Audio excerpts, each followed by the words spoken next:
Boa noite, queridos, graça e paz. Nós estamos hoje aqui no templo sede da Igreja Batista Povo de Deus mais uma vez. Hoje, 15 de agosto, nós estamos aqui hoje com um tema maravilhoso. Nós vamos falar sobre a nossa nova vida em Cristo. Está baseado essa mensagem no livro de Efésios, capítulo 2. E eu quero, você que está nos assistindo pelo YouTube, eu quero que você compartilhe essa mensagem com seus amigos. Se você não é inscrito em nosso canal, se inscreva e compartilhe mesmo para abençoar a vida de muita gente, pois essa mensagem tem tudo a ver com a nossa vida cristã, com a nossa crença principal, que é o conhecimento da graça e da obra de Cristo em nossas vidas, ok? Então, há poucos dias atrás, nós falamos sobre a graça. Nós pregamos uma mensagem falando sobre a graça. Pode diminuir mais um pouco aí o volume do microfone, tá? E eu convido aqueles que não ouviram, não assistiram, que assistam a mensagem que inclusive está no canal sobre a graça. Entendendo a graça de Deus. Muito bem, amados, vamos fazer a leitura. O nosso tema é Nossa Nova Vida em Cristo, e nós iremos ler Efésios 2, inicialmente vamos ler de 1 a 3.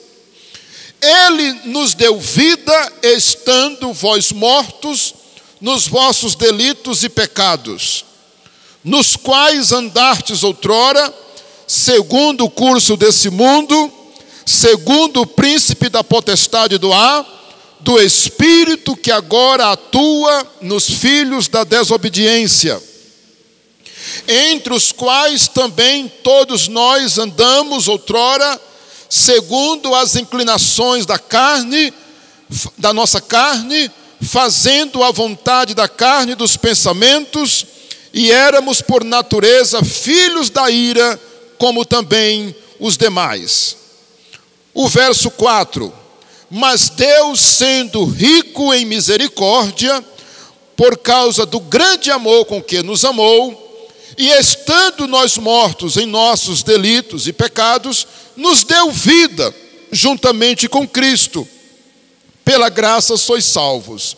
E juntamente com Ele nos ressuscitou, observe essa expressão, e juntamente com Ele nos ressuscitou, e nos fez assentar nos lugares celestiais em Cristo Jesus, para mostrar nos séculos vindouros a suprema riqueza de sua graça, em bondade para conosco em Cristo Jesus, porque pela graça sois salvos, mediante a fé.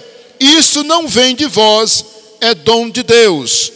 Não vem de obras para que ninguém se exalte ou se glorie, pois somos feitura dele, criados em Cristo Jesus para as boas obras, as quais Deus de antemão preparou para que andássemos nelas. Vamos dar uma pausa na leitura para a gente continuar logo depois que a gente explicar algumas coisas. Irmãos, fica claro o que o apóstolo Paulo está dizendo com relação à nossa nova vida em Cristo. Ele vai mostrar o que foi que Cristo fez. Agora, evidentemente que fica claro que antes dele mostrar o que Cristo fez, olha que inteligência do apóstolo, né? Ele mostra o que nós éramos.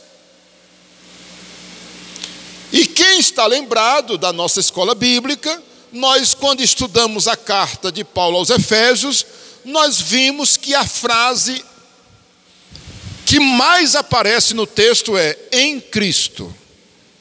São mais de 30 vezes que aparece a expressão em Cristo.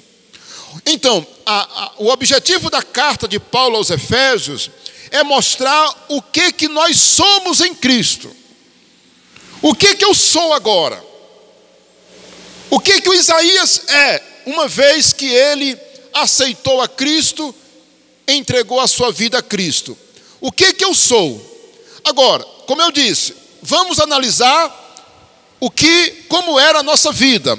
olha aí a introdução da nossa mensagem. Como era a nossa vida antes da conversão?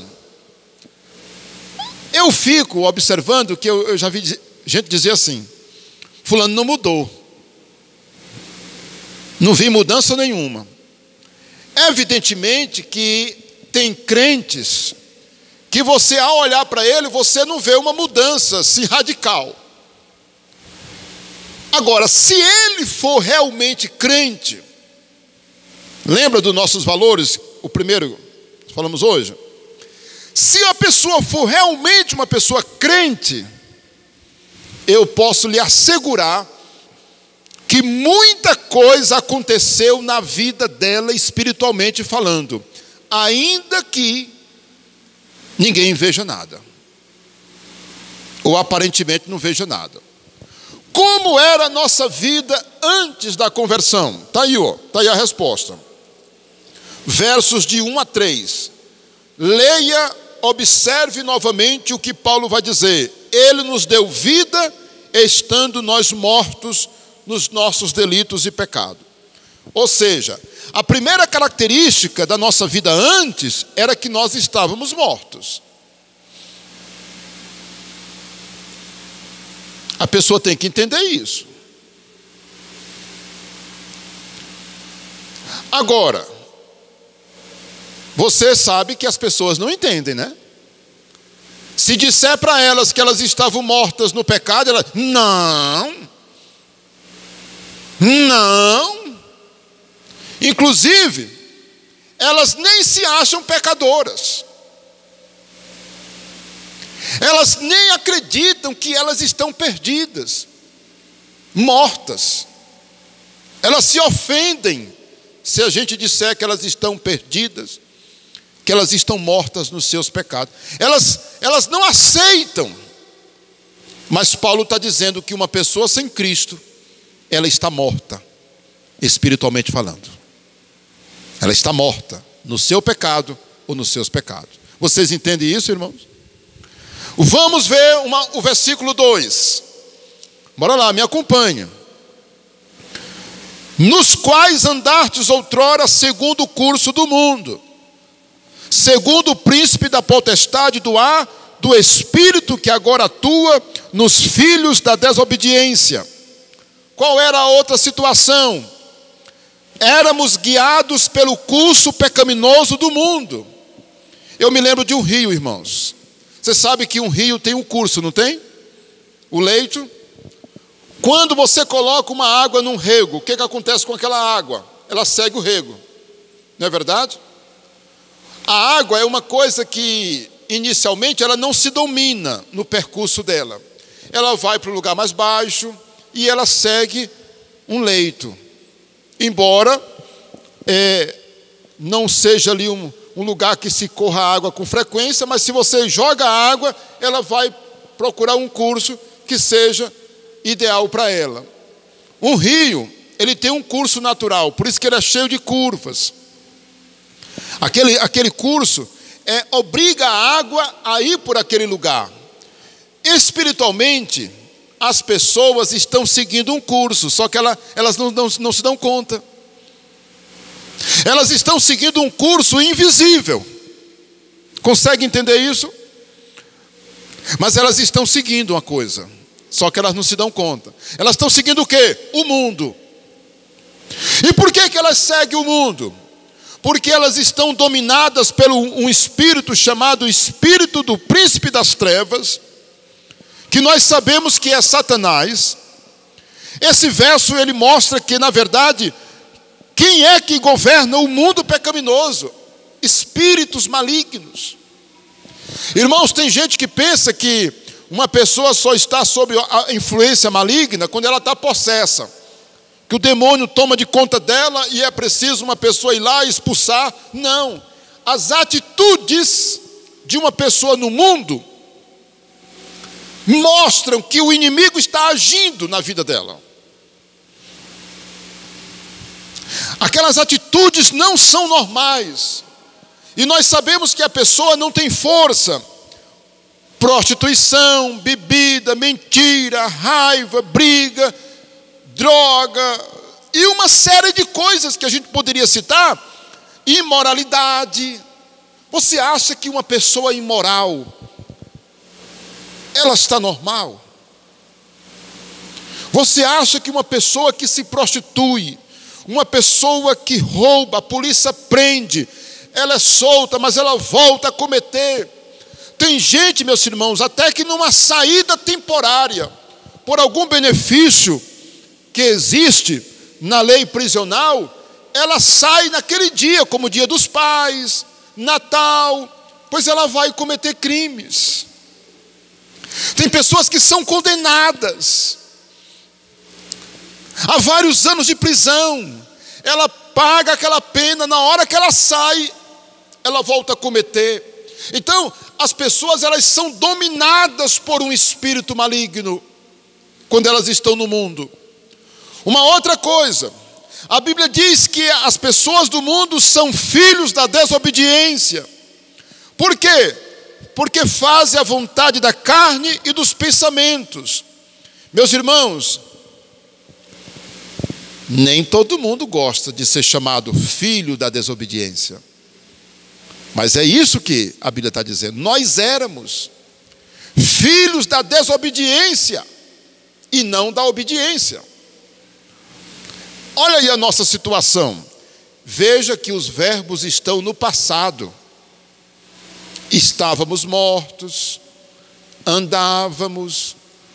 Está vendo? Está tudo no passado? Está no passado. Então fica fácil você entender. Fazendo, andávamos outrora e tudo mais. Uma outra coisa, diz aqui também, dominados por vontades malignas e carnais. Irmãos, uma pessoa no mundo, ela tem vontades malignas, que está na carne delas. Qual é a conclusão que Paulo deixa sobre esse estado nosso no passado? Éramos por natureza filhos da ira. O que é isso, irmão? Isso aqui eu acho mais forte. É a parte que eu acho mais forte. Filhos da ira. Ou seja, nós estamos debaixo de um julgamento, de um pré-julgamento. Estamos debaixo da ira de Deus. Abra a sua Bíblia em João 3,36. Olha o que o apóstolo João, na revelação divina, vai nos trazer aí, João 3,36. Eu acho forte demais esse versículo, mas é a verdade, Por isso quem crê no Filho tem a vida eterna. O que todavia se mantém rebelde contra o Filho, não verá a vida. Mas sobre ele permanece o que, irmãos? A ira de Deus. Então percebam, os irmãos, que nós, quando estávamos antes de conhecer a Cristo, antes de nos converter, nós estávamos nessa condição. Você consegue entender? Porque eu quero que você, jovem, adolescente, ei, minha irmã, meu irmão, eu quero que você entenda isso. Eu não quero que você fique ouvindo eu falar desse assunto e você não está entendendo. Eu faço de tudo para você entender que essa era a nossa vida antes. Por que você deve orar pela conversão do seu pai, da sua mãe, do seu irmão, marido, esposa, vizinhos, tios, tias? Porque essa é a situação de uma pessoa antes de se converter. Morto, filho da desobediência, dominado por espíritos malignos. Aí você diz assim: pastor, minha mãe não é não, pastor. Eu tenho certeza que minha mãe não é dominada. Eu lhe disse ainda agora, que para uma pessoa estar sob influência maligna, ela não tem que estar possuída, o demônio tomando de conta dela. As atitudes dela revelam que o que ela faz não vem de Deus, é sob influência do mal. E ela vai fazendo aquilo. Por isso que as pessoas do mundo, irmãos, pecam e querem continuar pecando, né? Agora nós vamos entrar, sim, com relação à ira, nós estamos debaixo desse pré-julgamento, quer dizer, as pessoas do mundo. Se não deixei claro, entendam. As pessoas do mundo, elas são filhos da ira, e caso a pessoa morra nesse estado, não tem mais escapatória. Lembra disso? Após a morte segue o juízo, Hebreus 9, 27. Ok? Então, misericórdia, uma pessoa que morre no seu pecado. Misericórdia, uma pessoa que morre no seu pecado. Porque antes dela morrer, a Bíblia já diz, é filho da ira. Agora vamos para o segundo ponto. Olha aí, ó. Na verdade é o primeiro, né? O que Cristo fez por nós. Aí é aqui que a gente vai, oh glória. É aqui que a gente vai, ó. Dá glória a Deus, aleluia, porque o nosso passado feio ficou para trás. E agora o que foi que Cristo fez por mim? Está aí no versículo 4. Bora lá? Ó, versículo 4 diz o quê? Mas Deus, sendo rico em misericórdia, por causa do grande amor com que nos amou, estando nós mortos em nossos delitos, nos deu vida juntamente com Cristo, pela graça sois salvos. Aí nós já lemos o texto, os irmãos conhecem. Vamos ver o que foi que aconteceu. Primeiro, Ele nos amou de tal maneira, Ele nos amou mesmo, mostrando sua riqueza. Versículo 5, Ele nos ressuscitou juntamente com Cristo. Irmãos, é por isso que o batismo, inclusive, nós vamos começar a aula do batismo, tá, irmãos? Os irmãos que não são batizados devem estar aqui domingo de manhã. Nós vamos fazer uma pré-aula com os irmãos que vão se batizar domingo que vem, tá? Domingo que vem. Então, deixa eu dizer aqui para os irmãos. No batismo, quando o candidato é tirado da água, está representando a ressurreição, né? Quando ele deita, está dizendo que ele morreu, e quando ele levanta, ressuscitou. Irmãos, aqui está um mistério maravilhoso. A Bíblia diz que nós fomos ressuscitados juntamente com Cristo.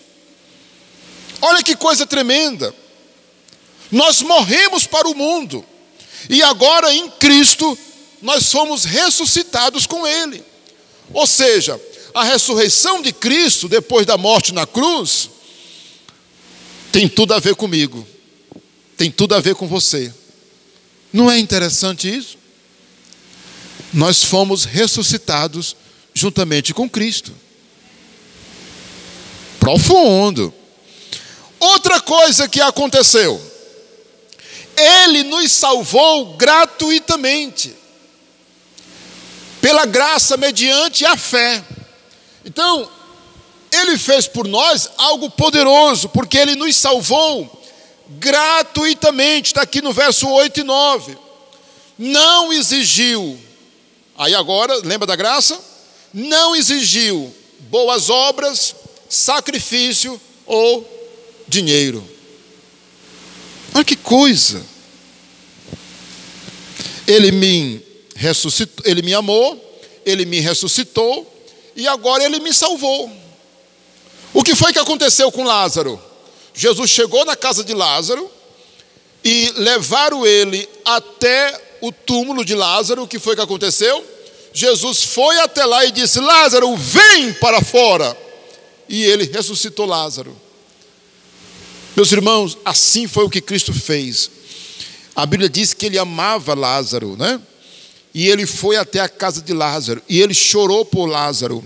E aí Jesus, quando chega lá, que Lázaro está sepultado, 4 dias sepultado, meus irmãos, Jesus ressuscita Lázaro, e Lázaro é trazido para perto de Jesus novamente. Exatamente isso que aconteceu por nós, conosco. Ele, Jesus, nos salvou. E Ele declarou que essa salvação não é pelas obras. Irmãos, você sabe por que muita gente não vai se salvar? porque ela está enganada, embora ela esteja com boa intenção. Olha, eu tenho certeza que essa mensagem no YouTube vai ser assistida por muita gente, não é? E por pessoas que acreditam que a salvação é pelas obras. Irmãos, você não queira saber a quantidade de pessoas que acreditam que a salvação vem pelas obras, pelas caridades, pelas esmolas. Meus irmãos, nós vamos ver no verso 10 que Deus nos recriou para as boas obras, mas depois da salvação. Antes do Isaías dar alguma coisa ou fazer uma boa obra, Deus já o salvou para isso. Vocês estão percebendo o que vem primeiro? Vem primeiro a salvação, depois vem as boas obras. Porque quem acredita nas boas obras, quem acredita nas caridades para ser salvo, ela anula o sacrifício de Jesus. Então Jesus não precisaria ter morrido na cruz, se uma pessoa pode ser salva fazendo caridade. Bem, eu vou fazer caridade, eu vou ajudar os pobres. Irmãos, isso é uma consequência. Você está vendo a importância dessa mensagem? Por quê? Você vai encontrar pessoas cristãs, que têm boas intenções, achando que ela tem que fazer boas obras para ser salva. E ela entendeu mal o Evangelho, porque ela tem que fazer boas obras, porque Jesus a salvou. Leia o verso 10. Efésios 2:10. Nós somos feitura dele, criados em Cristo Jesus para as boas obras, as quais Deus de antemão preparou para que andássemos nela. Uma vez eu salvo, uma vez que eu aceito Jesus como meu Salvador, eu vou caminhar nas boas obras. Eu vou mudar de vida, eu vou ser uma pessoa diferente. E essas boas obras, você nunca entenda que é só caridade. Tudo que é obediência a Deus se torna aí uma questão de obras, né? Então, bora lá. Quando nós entendemos isso, meus irmãos, fica algo assim claro. Agora, veja comigo o verso 6. 2, verso 6. Capítulo 2, verso 6 diz o quê? E juntamente com ele nos fez assentar nos lugares celestiais em Cristo Jesus. Olha, eu não quero me alongar, mas olha, pessoal, o crente, ele já está com o nome dele, ó. Esse assentados aqui nos lugares celestiais significa que agora eu sou um cidadão do céu.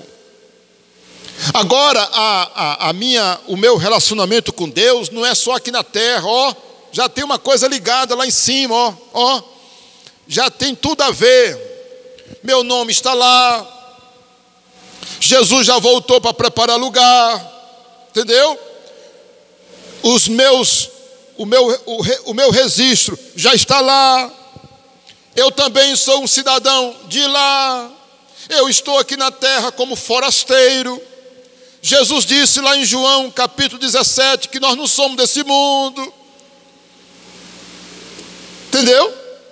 Jesus foi claro e disse: vocês não são mais do mundo.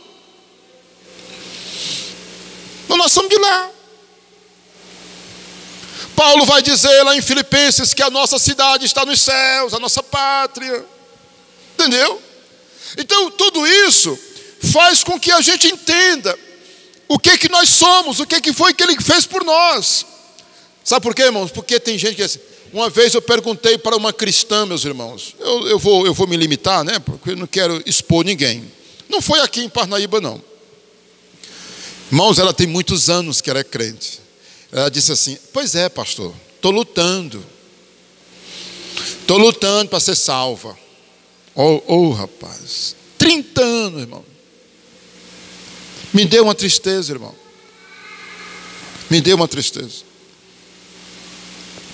Mas aí alguém disse: pastor, isso aí, ela não entendeu nada ainda. É muita gente que não entende. É por isso que eu faço questão de trazer uma mensagem simples, mas que faz uma diferença muito grande na nossa vida. Quem é você? Uma vez que você aceitou Jesus de verdade. Isso aqui, estou falando. Você nasceu de novo, você foi amado, você ressuscitou, você agora você é salvo gratuitamente, não pelas obras, você está agora como cidadão do céu, você não é mais desse mundo. E aí, nós temos uma coisa para dizer. Nós, como pessoas convertidas, nós somos agora novas criaturas, e aquela pessoa velha,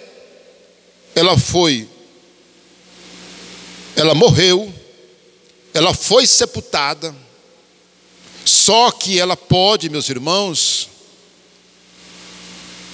aparecer. Coisa terrível, né, irmãos? Chamado velho homem. E é aí onde está o perigo. Vamos consultar 2 textos da Bíblia para a gente entender isso que eu quero falar.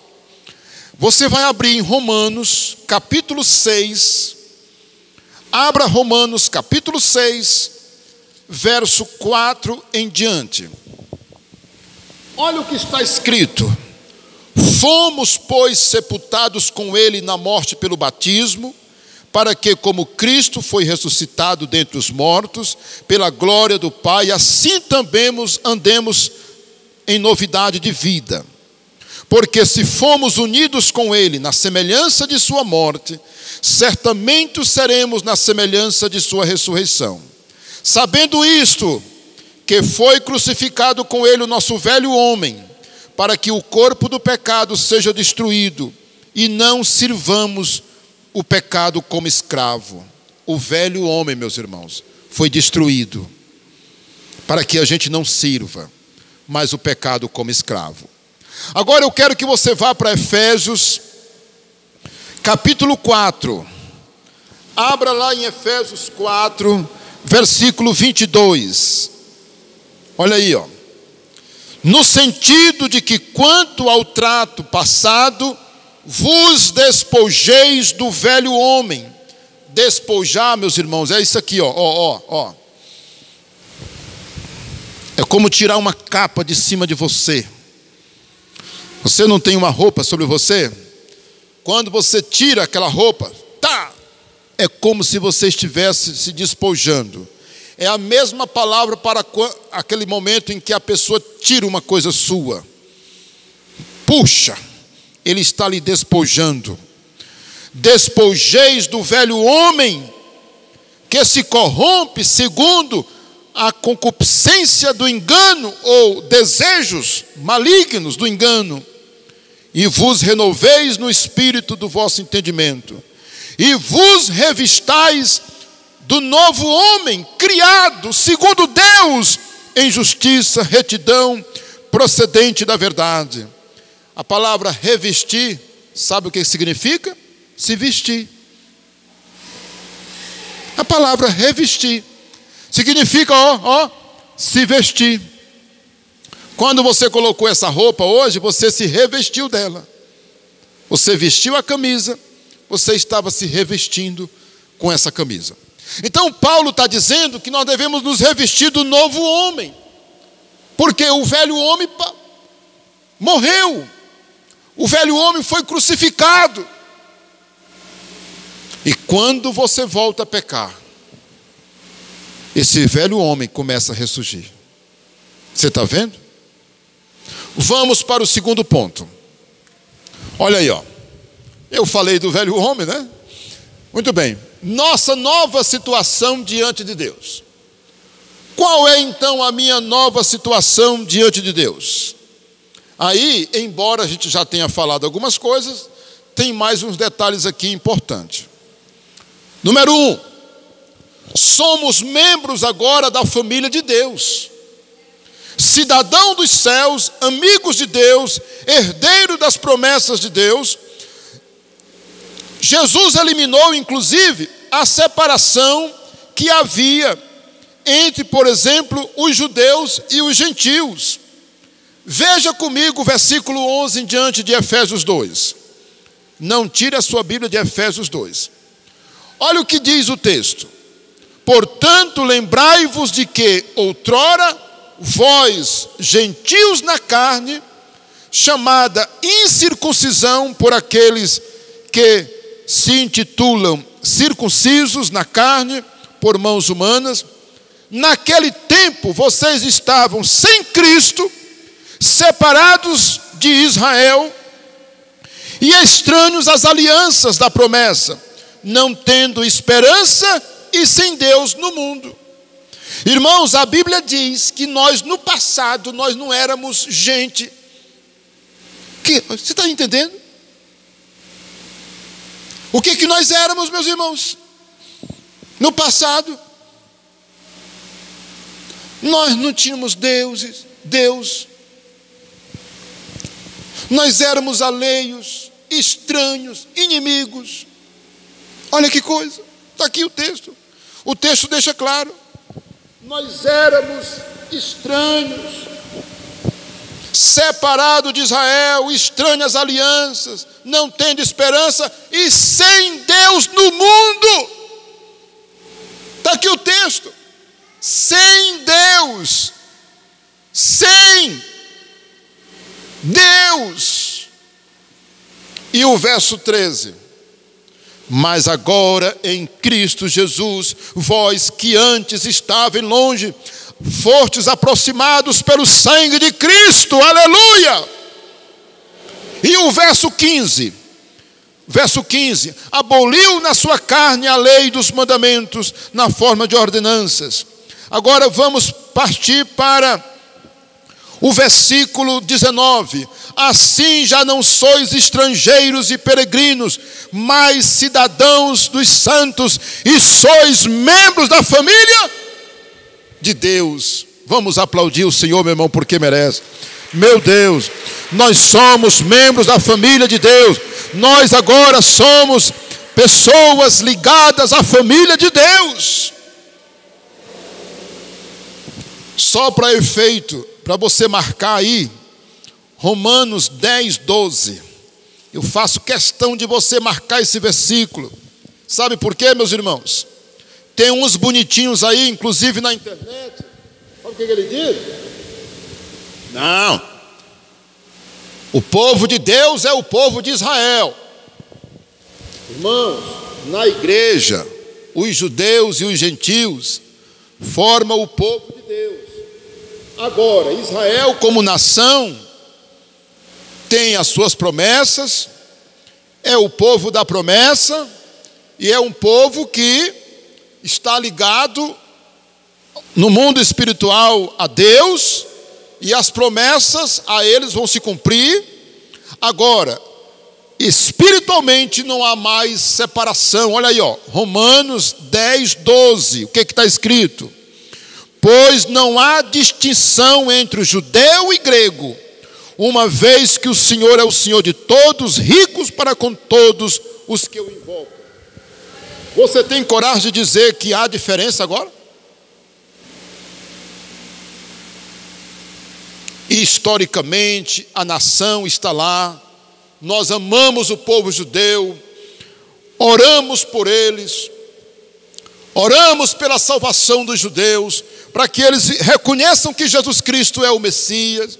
Vai se cumprir as profecias, inclusive na época do anticristo, na época da grande tribulação. Nós sabemos de todas as profecias que envolvem os judeus e o que Deus vai fazer com essa nação, as profecias que vão se cumprir. Agora, em Cristo Jesus, agora nessa nossa posição não há mais judeu e gentil. Que coisa maravilhosa. Se sinta o novo Israel de Deus. Não é para você sair dizendo por aí que você é judeu, mas você é o Israel de Deus. Porque agora, inclusive os apóstolos, a igreja surgiu no meio dos judeus, com os judeus, mas logo se agregou as pessoas de todas as nações. Que coisa maravilhosa. Olha aí, ó, essa separação era tão terrível, meus irmãos, que os judeus não falavam com os gentios. Você lembra de Pedro? Quando ele foi chamado para ir na casa de Cornélio, foi preciso uma revelação, meu irmão. Sabe por quê? Porque o judeu nem entrava na casa de um gentio. Ele não comia. Entendeu? Era uma barreira terrível. O judeu não falava com o gentio na rua. Mas agora, ó, a barreira, ó, foi tirada. Foi feita a retirada. Olha, o gentio não podia adorar na sinagoga e nem no templo, a não ser que ele fosse convertido ao judaísmo e fosse circuncidado, por exemplo. Agora em Cristo, a barreira, ó, foi retirada.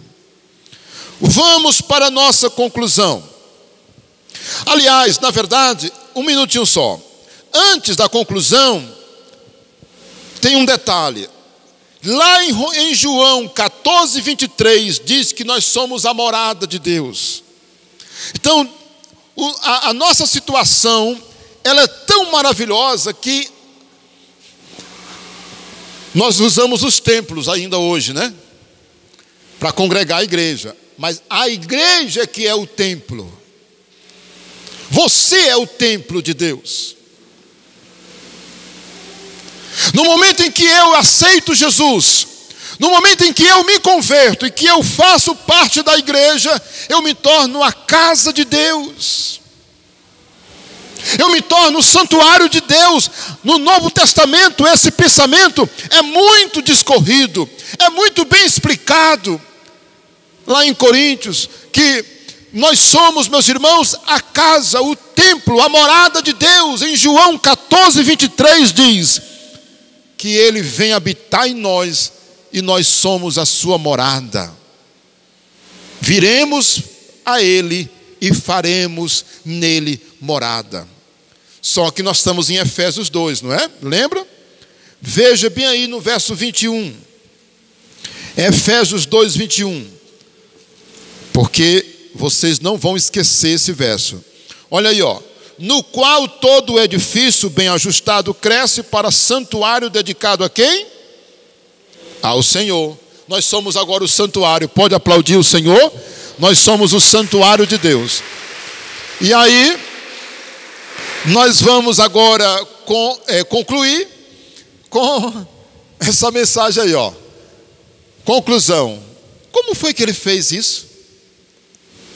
Pessoal, eu acredito que é muito simples de entender, mas olha,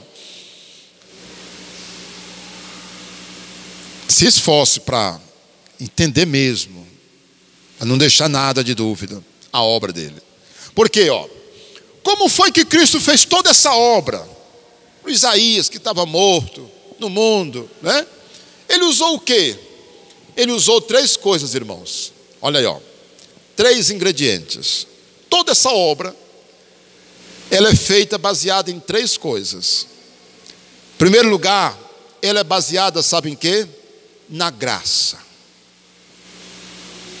Eu estava comentando com a pastora, e eu dizendo para ela, eu digo, filha, essa mensagem ela completa aquela mensagem sobre a graça. Porque essa foi a obra que Cristo fez e ele usa a graça.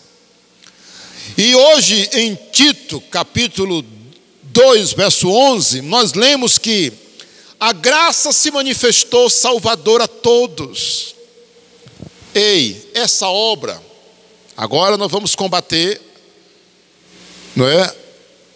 Esse pensamento de que uns nasceram para ser salvos e outros nasceram para a condenação eterna.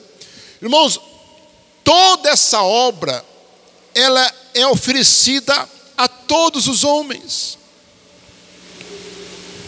Desde que se convertam, que creiam, entendam, se arrependam, porque Ele usa para fazer essa obra a sua graça.